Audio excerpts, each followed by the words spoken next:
15절에서 20절까지 우리 함께 합독할까요? 시작. 보라, 내가 오늘 생명과 복과 사망과 화를 내 앞에 두었나니 곧 내가 오늘 내게 명령하여 내 하나님 여호와를 사랑하고 그 모든 길로 행하며 그의 명령과 규례와 법들을 지키라 하는 것이라. 그리하면 내가 생존하며 번성할 것이요 또 내 하나님 여호와께서 내가 가서 차지할 땅에서 내게 복을 주실 것이니라. 그러나 내가 만약 마음을 돌이켜 듣지 아니하고 유혹을 받아 다른 신들에게 절하고 그를 섬기면 내가 오늘 너희에게 선언하노니 너희가 반드시 망할 것이라. 너희가 요단을 건너가서 차지할 땅에서 너희의 날이 길지 못할 것이니라. 내가 오늘 하늘과 땅을 불러 너희에게 증거를 삼노라. 내가 생명과 사망과 복과 저주를 내 앞에 두었은즉 너와 내 자손이 살기 위하여 생명을 택하고 내 하나님 여호와를 사랑하고 그의 말씀을 정종하며 또 그를 의지하라. 그는 내 생명이시요 내 장수이시니 여호와께서 내 조상 아브라함과 이삭과 야곱에게 주리라고 맹세하신 땅에 내가 거주하리라. 할렐루야. 아멘. 서로 인사 나누고 서로 보시면서 사랑합니다. 네, 사랑합니다. 사랑합니다. 우리 뒤쪽도 보시면서요. 참 잘 오셨습니다. 네, 참 잘 오셨습니다. 네, 참 잘 오셨습니다. 우리 벨리 중앙장로교회가 이렇게 주보를 보니까 47년 됐네요, 장로님. 네, 그 47년이라는 그 긴 세월은 그 어느 누구도 말할 수 없는 아픔과 기쁨의 그 흔적들로 아마 채워진 시간들이라 여겨집니다. 그러나 그 흔적들은 무엇보다도 하나님께서 오늘날까지 벨리중앙 장로교회를 지키시고 돌보신 단 하나의 목적이 있기 때문에 있는 그 흔적들입니다. 그 목적은 저는 오늘 본문이 아닌가 싶어요. 그래서 제가 저와 여러분을 왜 교회로 부르시고 무엇을 하라고 우리를 이렇게 교회로 부르셨는지 오늘 본문을 통해서 이 일 때문에 모였습니다 라는 이 제목으로 우리 함께 은혜 나누고자 합니다. 오늘 본문은 여러분이 너무나 잘 알고 있는 이 본문이죠. 3차에 걸친 그 모세의 설교 중에 마지막 그 결론 부분에 속합니다. 결론 짓는 그런 의미에서 다시 한번 이스라엘 백성들에게 내가 오늘날 생명과 사망과 복과 저주를 내 앞에 둔다. 너희는 살기 위하여 생명을 택하기를 원한다 라는 이 모세의 안타까운 그런 권면의 말씀이면서 동시에 보라 그랬죠. 우리 첫 번에 읽은 그 15절에 보라, 이 뜻은 너희가 똑똑히 주목하여 살펴 관찰한 후 올바른 선택을 하라는 부탁의 말씀이기도 합니다. 이렇게 하나님께서 인간들에게 예비해 놓으신 길은 생명이 있는 복의 길과 사망에 있는 화와 저주의 길이라고 하는 단 두 갈래의 길밖에는 없습니다. 오늘날 우리에게 그리고 교회가 할 일도 바로 이것밖에는 없습니다.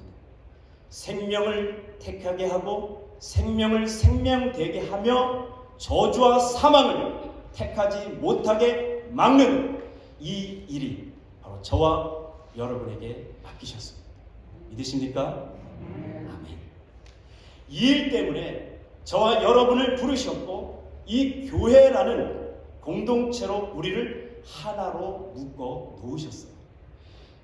그런데 불행하게도 오늘날 교회는 잘 살게 하기 위한 어떤 일을 담당했는지도 몰라도 영적인 일, 성결과 거룩과 하나님의 의로 무장하고 흠없는 자신을 구별하는 일에는 별 도움이 안 되는 사실로 드러나 버렸어요.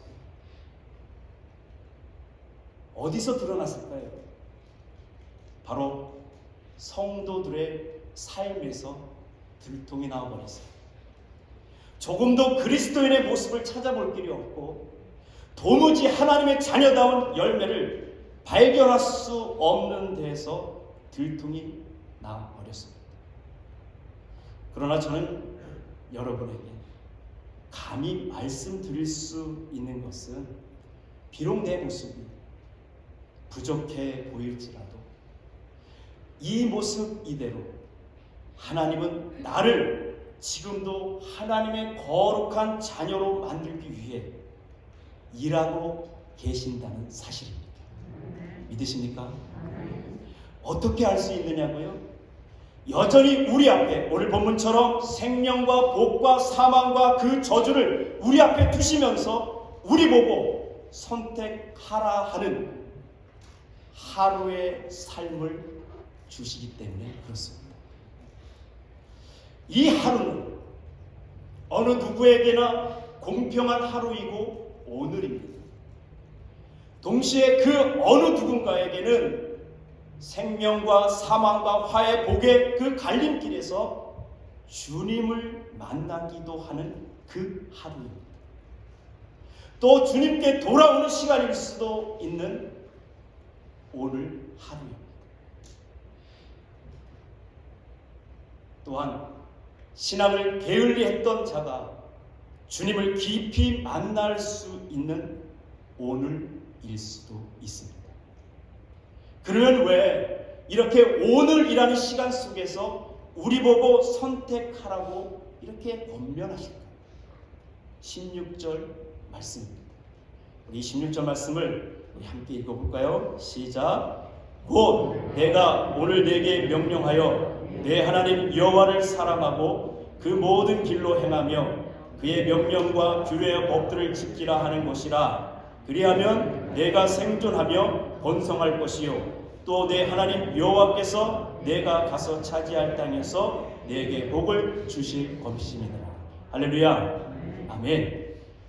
이 말씀은 어떤 신앙의 첫 번째 요구이기도 하고요, 신앙생활의 큰 전진을 위한 유일한 해답이기도 하는 그 말씀 때문입니다. 그래서 우리 보고 선택하라 라고 말씀하는 거예요. 사실 우리는 어떤 선택이 생명인지 어떤 선택이 저주인지 알고 선택하지는 않습니다. 대부분 내 편안함이 우선하고 내 이익에 우선하여 선택을 하고 있죠. 그렇지 않나요? 저만 그러나요? 그러나 16절 말씀에서도 알 수 있듯이 우리가 선택을 하는 그 이유는 너희가 어떤 존재냐 하는 거예요. 우리가 어떤 존재입니까? 첫째, 내 하나님 여호와를 사랑하고, 둘째, 그 모든 길로 행하며, 셋째, 그의 명령과 규례와 법도를 지키는 그러한 존재입니다. 믿으십니까? 이것을 하나로 묶어 내 하나님 여호와를 어떠한 존재요? 큰 목소리로 합니다. 어떠한 존재요? 네, 사랑하는 존재입니다. 이러한 존재이기 때문에 우리를 가만히 놔두지 않아요. 하나님. 사망과 저주의 길에 있는 우리의 모습들을 차마 하나님은 보고만 계시지 않습니다. 왜 그럴까요? 우리가 가야 될 새 하늘과 새 땅은 생명과 복이 넘쳐나는 곳이기 때문에 그렇습니다. 아무렇게나 가는 곳이 아니라 이 땅에조차도 하나님의 자녀로, 하나님의 사람으로, 하나님의 백성다운 모습으로 변화된 그 예복을 입어야 하기 때문에 세상 사람들과 방불하게 우리도 똑같이 환난과 고난과 역경의 어려움에 놓여져 있는 것입니다. 믿으십니까? 이 어려움은 사실 육신을 하나님께서 우리에게 육신을 괴롭히게 하는 그 의도가 아니라 마태복음 22장 37절 이하 말씀처럼 되어야 하는 우리의 목표가 있기 때문에 그 고난도 우리에게 허락하신 거예요. 한번 읽어볼까요? 다 같이 시작. 예수께서 이르시되 내 마음을 다하고 목숨을 다하고 뜻을 다하여 주 너의 하나님을 사랑하라 하셨으니 이것이 크고 첫째 되는 계명이요 둘째도 그와 같으니 내 이웃을 내 자신같이 사랑하라 하셨으니 이 두 계명이 온 율법과 선지자의 강령이니라. 아멘. 너무나 잘 알고 있는 이 말씀이죠. 우리가 갖추어야 되고 하나님의 자녀로 하나님의 백성으로 목표로 이룬 것이 바로 이 사랑입니다. 하나님의 사랑과 함께 동시에 어디까지요? 이웃까지 사랑하라는 하나님의 목적을 우리에게 두셨기 때문에 우리를 가만히 놔두지 않습니다. 그런데 대부분이 그 성도들이 교회에 대해서 어떤 말을 하시는지 아십니까? 교회에 대해서 우리가 아마 그런 말을 많이 들었어요. 시험 들어서 교회를 나오지 않는 그 성도에게 종종 이런 말을 하죠. 에이 집사님, 에이 권사님, 근데 요즘 목사님들도 삐진다고 해요. 에이 목사님, 그러면서 교회는 사람 보고 가는 것이 아니라 누구 보고요? 다들 그런 말을 해보고 또 들으셨나 봐요. 잘하는 거 보니까. 그래요. 그런 말을 많이 하고 우리도 들었어요. 그런데 마태복음 오늘 금방 전에 읽은 이 마태복음 22장 그 예수님 말씀을 한번 곰곰이 생각해 보세요. 내 마음을 다하고 목숨을 다하고 뜻을 다하여 주 너의 하나님을 사랑하라 하셨으니 이것이 크고 첫째 되는 계명이 둘째도 그와 같으니. 여기서 그와 같으니가 뭘까요? 어떻게 하라는 것일까요?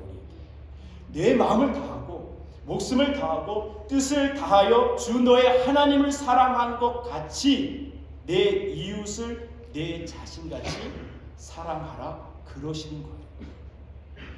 그러니 우리가 보기 싫은 정말 이 교회에 있으면 안 될 법한 그런 사람이 나올지라도 어떻게 해야 되죠, 여러분? 어떻게 해야 돼요? 그 사람 보고 웃어야 돼요. 손잡아 줄 줄 아는 이런 넉넉한 믿음의 사람이 되어야 돼요. 이것이 하나님이 목표한 성숙한 그리스도인의 모습입니다. 그러니 이제 저와 여러분은 이런 말, 어떤 말일까요? 교회는 사람 보고 가는 것이 아니라 하나님 보고 가는 것이야 라고 하는 말을 해야 될까요? 안 해야 될까요? 하지 말아주셔야죠. 나오고 싶어도 꾹 참으시오. 아셨죠? 이 말씀을 기억하시오. 하나님 자녀라는 이 존재가 갖는 그 영광과 기쁨을 한번 이런 데서 찾아보세요. 내가 이 속마음은 저 목사님 안 나왔으면 좋겠는데 왜 계속 나오나?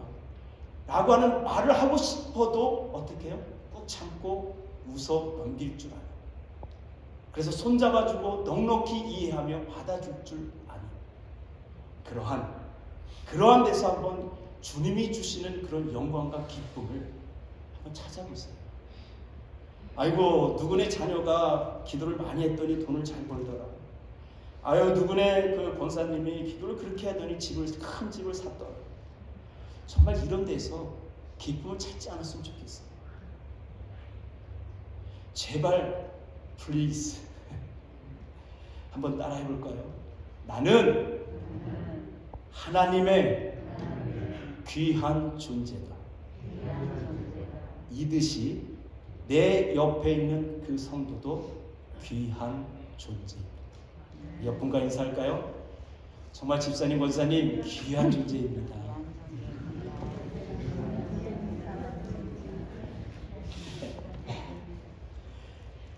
아셨죠? 우리가 어떠한 존재인지 정말 이러한 자부심을 가졌으면 좋겠어요. 내가 기도해서 내 자녀가 합격했다. 아니에요. 내가 열심히 헌금을 했더니 부자 됐다. 아니에요. 우리가 잘못 보고 있어요. 잘못 예수 그리스도의 초점을 두고 있기 때문에 그런 것이 보이는 거예요. 나라는 존재가 누구인가? 그래서 16절 말씀이 그렇게 나오는 말씀이에요, 여러분. 여기까지 와야 되기 때문에, 우리가 여기까지 와야 되기 때문에 내가 너에게 복을 준다는 거예요. 왜 예수를 믿으면 우리가 번성하고 잘 된다고 이렇게 말할까요?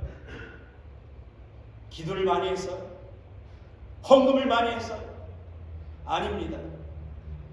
이 땅에서, 잘 들으세요. 이 땅에서 너희가 주는 복처럼 하늘의 복은 그보다 더하다는 것을 우리에게 보여주기 위해서 복을 주시는 거예요. 믿으십니까? 우리가 그런 존재라는 거예요. 이 땅이 전부가 아닌 하나님 나라의 기업을 유업으로 받을 자, 그런 존재로서 받은 복이라는 거예요. 믿으십니까? 그러니 우리가 생각하는 복은 얼마나 차이가 있습니까? 여러분의 생각에서 그걸 바꾸지 않는 이상 하나님이 바라고 원하시고 계획하신 그 모든 것들이 여러분 눈에 보이지가 않습니다. 내 욕심 따라 그것을 채우기 위해 기도하니까 하나님이 원하고 바라는 것들이 여러분 눈에서 보이지 않는 거예요. 17, 18절 말씀입니다. 우리 다 함께 한번 읽어볼게요. 17, 18절 말씀 시작. 그러나 내가 만일 마음을 돌이켜 듣지 아니하고 유혹을 받아 다른 신들에게 절하고 그를 섬기면 내가 오늘 너희에게 선언하노니 너희가 반드시 망할 것이라. 너희가 요단을 건너가서 차지할 땅에서 너희의 날이 길지 못할 것이니라. 아멘. 아멘이시죠? 여기서도 마찬가지로 너희 존재가 누구냐라는 것을 보라는 거예요, 여러분. 어찌 보면 이 말씀을 그냥 읽어보면 또 다른 욕으로 보일 수도 있어요. 그렇지만 본문을 자세히 보면 여호와 하나님을 사랑하라는 그 말의 연장선이에요. 다른 신을 섬기면 반드시 망할 것이다. 너의 날이 길지 못할 것이다가 아니라 다른 신을 섬기지 말라는 것은 여호와 하나님 한 분만이 진정한 신이요 유일한 하나님이시라는 말의 역설적 표현입니다. 따라서 너희가 다른 신을 섬기지 않기로 결심해야 되고, 너희 교회가, 이 벨리 중앙장로교회가 그런 분위기, 어떤 분위기죠? 여호와 하나님 한 분만을 사랑하는 그런 분위기로 만들어 가라는 이러한 요구입니다. 할렐루야. 아유, 저 원수 또 왔네. 저 원수만 없으면 우리 교회가 평안할 텐데. 아닙니다. 그 왼수가 있어서 내가 기도할 수 있었고요. 그 왼수가 있어서 교회가 똘똘 뭉칠 수가 있었어요. 내가 생각하는, 여러분이 생각하는 그 왼수가, 죄송합니다, 저 사람이라면, 제 아내가 와서 그래요. 저 사람이라면 그 사람은 또 나를 보고 왼수로 생각할 수도 있습니다. 그렇지 않나요? 그러니 왼수가 있어 서로 사랑하게 되어 기도하며 서로 그 사랑이 꽃을 피웠더라 라는 이런 해피엔딩이라는 드라마를 여러분이 쓰셔야죠. 그러한 정말 해피엔딩을 쓰는 저와 여러분 되시길 소망합니다. 아멘. 그래서 우리 모두가 그렇게 해서 요단을 건너야 하는 하나님의 자녀들입니다. 요단 건너편 가나안 땅은 어떤 땅이에요? 하나님을 사랑하고 그의 계명을 지키는 자들이 들어갈 그러한 거룩한 언약의 땅입니다. 이것은 혼인잔치 비유에서처럼 청함을 받은 자는 많되 택함을 입은 자는 적다 많다. 적다 많다. 적음이라 한 것처럼 누구나 갈 수 있게 열려 있지만 아무나 들어갈 수는 없습니다. 따라서 벨리 중앙장로교회가 누구나 갈 수 있게 저 교회 문을 활짝 열어놓으시고 아무나 들어갈 수 없는 그 하나님 나라를 여러분 각자가 나타내 보이셔야 됩니다. 즉 새하늘 새 땅에 들어갈 수 있도록 예복을 준비하게 하고 깨어있으라 말하고 하나님의 새 언약대로 그리스도를 자신의 주로 모시고 그분의 말씀을 청종하는 자로 여러분 각자 서로 함께 연합하여 세워 나가셔야 됩니다. 이 일 때문에 우리가 모였어요. 그것이 교회입니다. 생명을 택하게 하고요, 생명을 생명되게 하고요, 저주와 사망을 집사님, 권사님, 목사님, 장로님 이렇게 택하지 않게 막는 그 일을 하기 위해 저와 여러분을 이곳에 부르신 줄 믿으시길 소망합니다. 그런데 쉽지 않아요. 간단하지 않습니다. 왜냐하면 우리가 살아가는 이 현실이 우리를 가만히 놔두지 않기 때문에 그래요.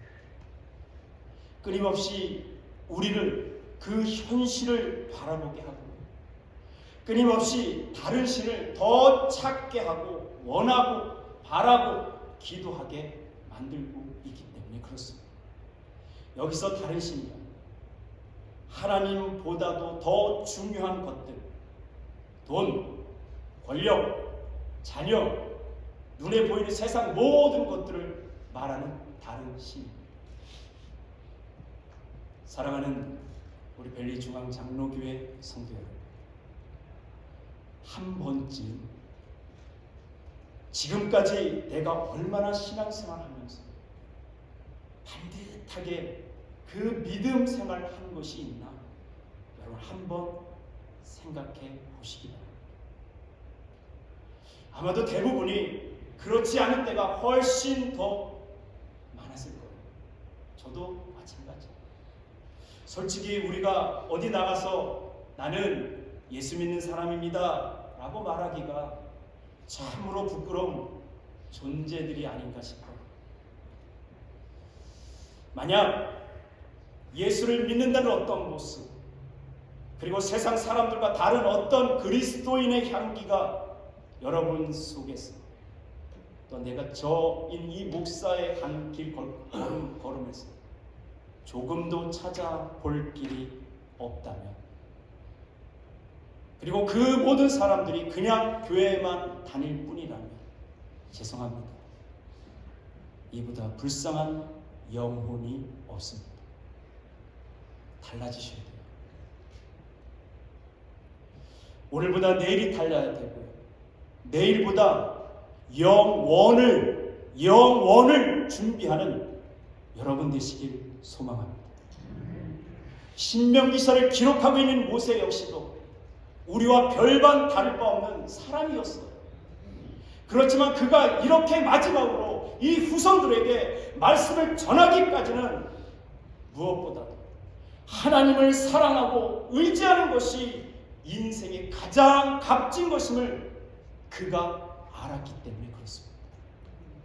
그래서 그리도 그 모세가 이렇게 자손들에게까지 이 후손들에게 또 권면하고 또 부탁하고 또 권면하고 또 부탁하고 또 권면하고 또 부탁하는 말씀이 바로 이 신명기의 말씀입니다. 그렇다면 여러분은 여러분의 자녀들 지금 어떤 말씀을 부탁을 하고 권면을 하고 있습니다. 이 팬데믹이라는 이 시간 속에서 이 가장으로서의 정말 그 가장 안에서 우리가 한창 팬데믹일 때요, 교회 문을 닫았을 때요, 여러분은 그 가정 안에서 가장으로서 어떤 행동과 어떤 모습으로 자녀들에게 영향력을 끼쳤습니다. 돌아보시오. 우리가 그렇게 들어라 그랬어. 내 신앙이 이것밖에 안 해. 내가 그토록 그렇게 열심으로 교회를 섬기며 그토록 주일마다 가서 하나님을 성호를 높였는데도 불구하고 교회의 문을 닫히면서 내가 갈 곳을 잃어버린 어떤 그런 방랑자처럼, 그렇다면 우리 다시 한번 돌아서야 돼요. 힘을 내십시다. 아멘. 그럴지라도요, 하나님은 결단코 우리를 놓아주지 않으세요. 다시 돌아오는 거예요. 그래서 다시라는 말이 이 신명기에 얼마나 많이 기록되어 있는지 아십니까? 다시 여호와께로 돌아오라는 거예요. 19, 20절 말씀입니다. 다 왔어요. 다시 한번 다 함께 읽어볼 거예요. 큰 목소리 읽어봅시다. 시작. 내가 오늘 하늘과 땅을 불러 너에게 증거를 삼노라. 내가 생명과 사망과 복과 저주를 내 앞에 두었은즉 너와 내 자손이 살기 위하여 생명을 택하고 내 하나님 여호와를 사랑하고 그의 말씀을 정종하며 또 그를 의지하라. 그는 내 생명이시요 내 장수시니 여호와께서 내 조상 아브라함과 이삭과 야곱에게 주리라고 맹세하신 땅에 내가 거주하리라. 할렐루야. 여기서도 마찬가지예요. 너희 존재가 이러하다라고 말씀하는 거예요. 이렇게 여호와 하나님께만이 생명이 있습니다. 여호와 하나님께만이 우리를 살릴 수가 있는 능력이 있습니다. 믿으십니까? 아멘. 많은 믿는 자들이 잘못 착각하는 게 있어요. 내가 기도하면 성령 충만하면 내가 이 모든 것을 이루겠다는 이런 착각 속에 있어요. 아닙니다. 하나님이 능력이에요. 그 하나님이 함께하기 때문에 내가 그 일을 감당하는 거예요. 아셨습니까? 그래서 그 능력은 내가 한 번 받았다고 해서 매일 있는 것이 아니에요. 그래서 우리는 날마다 그 하나님을 의지해야 되고 그 하나님 앞에 엎드려야 되고요. 그 하나님이 일을 행하시도록 기다려야 되는 거예요.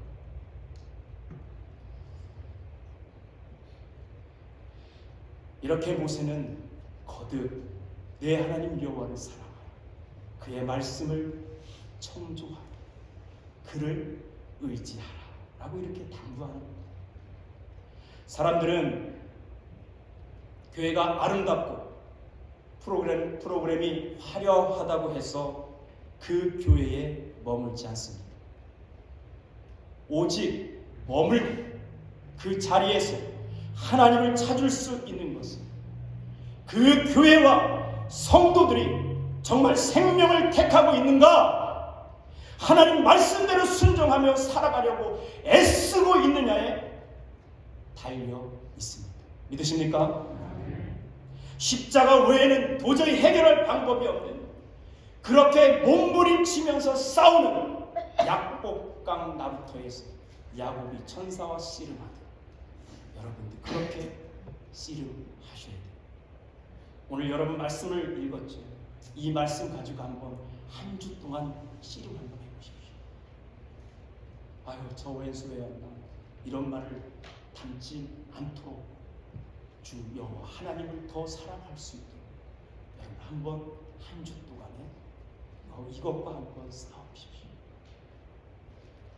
저는 지난 주일 저희 성도들에게 이런 말씀을 드렸어요. 아무든지 나를 따라오려거든 자기를 부인하고 자기 십자가를 지고 나를 쫓을 것이니라. 이 말씀을 드리면서요, 여기서 자기 십자가가 무엇인가를 한 주 동안 고민하시라고 했어요. 우리는 대부분이 우리의 십자가를 이렇게 생각해요. 며느리가 시어머니한테 핍박을 받는, 그럼 시어머니가 자기 십자가가 되는, 이렇게 다 알고 있어요. 그래서 제가 그 고민을 한번 하라고 한 주간을 숙제를 주었습니다. 그러면 여러분 오늘 이 말씀을 부여잡고 여러분들도 마찬가지로 한 주간 내가 진정으로 그 여호와 한 분만을 섬기며 따라가고 있는가를 고민하며 나의 신앙을 돌아보는 귀한 한 주가 되시기를 부탁을 드리겠습니다. 그래서 다음 주 돌아와서는 우리 장로님한테 그 숙제한 거를 한번 제출해 보십시오. 그렇게 몸부림치며 싸우는 그런 성도들의 모인 공동체가요, 정말 죽어가는 그 한 생명을 살릴 수가 있습니다. 이 일을 하셔야 돼요. 이 일을 하라고 우리를 부르셨고요. 이 일 때문에 우리를 택하여 우리에게 생명을 불어 넣어 주셨어요. 이 일은 우리밖에 할 수가 없어요. 모세가 있는 동안은 이스라엘 백성이 하나님을 붙잡고 있었어요. 여호수아 덕분에 이스라엘 백성이 하나님을 따라갔어요. 그러면 저와 여러분이 있어서 여러분이 있는 이 사회와 이 시대와 여러분의 가정과 여러분의 이 교회가 하나님 앞에 붙잡혀 있게 해야 되는데, 그렇게 한 곳이 무엇이 있습니까? 가슴을 찢고 통탄해야 돼요. 남에게 뭐라고 하지 말고요, 여러분 각자 맡은 일에서부터 다시 시작해도 늦지가 않습니다. 숨이 멈추는 그 순간까지 이 벨리 중앙장로교회가 이 척박한 이 세상에 등불을 밝히고 새 생명을 주어가는 영혼들에게 불어넣고, 그러한 교회, 그러한 성도로, 그러한 신자로, 그러한 성숙한 그리스도인으로 이 교회가 충만해지길 소망합니다. 이 일 때문에 모였습니다. 할렐루야. 아멘. 우리 찬송가 210